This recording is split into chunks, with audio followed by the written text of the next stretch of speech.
আশাই যাতে কোনো কাৰণতে আন্দোলনৰ ৰাস্তা নোলোৱাকৈয়ে আমি আদিবাসী লোকসকলক জনজাতিৰ মৰ্যাদা আমি দিব পাৰো। আজি হেমন্ত বিশ্ব শৰ্মা ডাঙৰীয়া গ্যাৰেণ্টি লওকচোন, আমি কালিৰ পৰা আন্দোলন নকৰিম। কওক আমাৰ সন্মানীয় চিফ মিনিষ্টাৰ ডাঙৰীয়া, কওক যে আদিবাসীক এছটি দিয়া হ'ব। কওকচোন মুখ খুলি পেলাই, কিয় নোৱাৰে? যদি সঁচাকে দিব আজি কওকচোন, গ্যাৰেণ্টি লওক। আৰু কয় কি যে আপোনালোকে আন্দোলন কৰিব নালাগে। এই এছটি বিমানটো 2003 চনৰ পৰা আমি আলোচনা কৰি আহিছিলো। এতিয়া 100 কিলোমিটাৰ ৰাস্তাৰ 90 কিলোমিটাৰ আমি পাৰ হলো। এতিয়া মাত্ৰ 10 কিলোমিটাৰ বাকী আছে।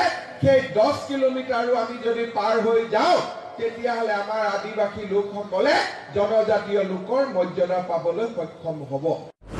যি বিল আজি 2019 বিলটো আজি ৰাজ্যসভাত পৰি আছে, আমাৰ যোনটো নেকি এছটি বিল, আজিলৈকে কিয় আনিব পৰা নাই?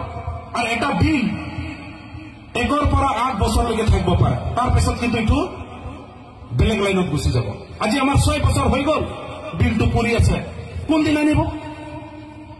ষ্টেটতো আমাৰ বিজেপি, চেন্ট্ৰেলতো বিজেপি। বিলটো আনিব পাৰে ৰাজ্যসভাত, কিন্তু নানে। কিয়?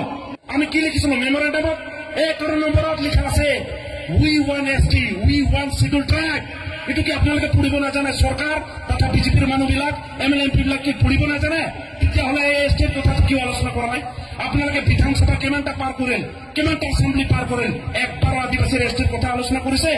আপোনালোকে কিন্তু আদিবাসীৰ মাজত আহি ভোট দে আদিবাসীৰ এই কৰিম। পাৱাৰ আপোনালোকৰ হাতত আছে, সব উৎস আপোনালোকৰ হাতত আছে। ষ্টেট গভৰ্ণমেণ্ট আপোনালোকৰ, চেন্ট্ৰেল গভৰ্ণমেণ্ট আপোনালোকৰ, তাৰপিছতো ষ্টেট কাম কৰিব নোৱাৰে। সাধাৰণ কাষ্ট সাৰ্টিফিকেটৰ কাম কৰিব নোৱাৰে। আজি লোকে আপোনালোকে ইমান ডাঙৰ কাম কৰিলে আদিবাসী কোন জাতি হয় এইটোৱে ক্লিয়াৰ কৰি দিব পৰা নাই। That means what? You don't love our Adivasi people. Only you use our people.